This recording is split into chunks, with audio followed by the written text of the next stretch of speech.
ಎಲ್ಲರಿಗೂ ನಮಸ್ಕಾರ. ಉಡುಪಿ ಸವಿರುಚಿಗೆ ಸ್ವಾಗತ. ಇವಾಗಂತೂ ಎಕ್ಸಾಮ್ಸ್ ಅಂತೂ ನಡೀತಾ ಇದೆ. ಮಕ್ಕಳು ಎಕ್ಸಾಮ್ ಬರೆದು ಮನೆಗೆ ಬರೋಷ್ಟೊತ್ತಿಗೆ ಅವರಿಗಂತೂ ಸಾಕೋಬೇಕು ಆಗಿರುತ್ತೆ. ಈ ಟೈಮಲ್ಲಿ ನಾವು ಈ ಥರ ಒಂದು ರಿಫ್ರೆಶಿಂಗ್ ಡ್ರಿಂಕ್ನ ಅವ್ರಿಗೆ ಮಾಡಿಕೊಟ್ರೆ ಅವರಂತೂ ಸಖತ್ ಆ್ಯಕ್ಟಿವ್ ಆಗಿರ್ತಾರೆ. ಸೊ ಈ ಡ್ರಿಂಕ್ನ ಹೇಗೆ ಮಾಡೋದು ಅಂತ ತೋರಿಸ್ಕೊಳ್ತೀನಿ. ಒಂದು ಬೌಲ್ಗೆ ಸಬ್ಜಾ ಸೀಡ್ಸ್ನ ಒಂದು 2 ಸ್ಪೂನಷ್ಟು ಹಾಕ್ಕೊಳ್ತಾ ಇದ್ದೀನಿ. ಸ್ವಲ್ಪ ನೀರನ್ನು ಹಾಕ್ಕೊಂಡು ಒಂದು 10 ನಿಮಿಷಗಳ ಕಾಲ ನೆನೆಯೋದಕ್ಕೆ ಬಿಡಬೇಕು. ಇಲ್ಲಿ ನಾನು ಜ್ಯೂಸ್ನ ಮಾಡೋದಕ್ಕೆ ಒಂದು ನಿಂಬೆಹಣ್ಣು, ಸ್ವಲ್ಪ ಪುದೀನ ಮತ್ತು ಶುಂಠಿಯನ್ನು ತೊಗೊಂಡಿದ್ದೀನಿ. ಇದನ್ನು ಒಂದು ಮಿಕ್ಸರ್ ಜಾರ್ಗೆ ಇವನ್ನೆಲ್ಲ ಹಾಕ್ಕೊಳ್ತೀನಿ. ಪುದೀನ, ಶುಂಠಿ ಹಾಗೆ ಒಂದು ನಿಂಬೆಹಣ್ಣಿನ ರಸವನ್ನು ಹಿಂಡ್ಕೊಳ್ತೀನಿ. ಟೇಸ್ಟಿಗೆ ತಕ್ಕ ಹಾಗೆ ಶುಗರ್ನ ಹಾಕ್ಕೊಳ್ತಾ ಇದ್ದೀನಿ.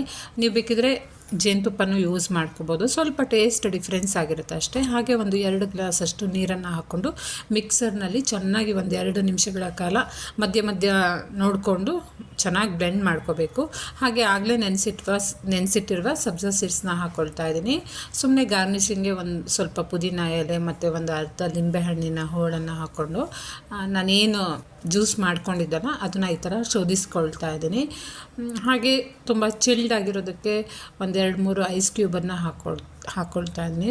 ತುಂಬಾ ರುಚಿಯಾಗಿರುತ್ತೆ, ಹಾಗೆ ಆರೋಗ್ಯಕ್ಕೂ ತುಂಬ ಒಳ್ಳೆಯದು. ನಿಮ್ಗಿಷ್ಟ ಆದರೆ ಈ ಜ್ಯೂಸ್ನ ಮನೆಯಲ್ಲಿ ಮರೀದೆ ಟ್ರೈ ಮಾಡಿ. ಹಾಗೆ ನನ್ನ ಚಾನಲ್ ಇಷ್ಟ ಆದರೆ ಲೈಕ್, ಶೇರ್, ಸಬ್ಸ್ಕ್ರೈಬ್ ಮಾಡೋದನ್ನು ಮರಿಬೇಡಿ. ಫೇಸ್ಬುಕ್ ಪೇಜ್ನ ಫಾಲೋ ಮಾಡಿ. Thank you.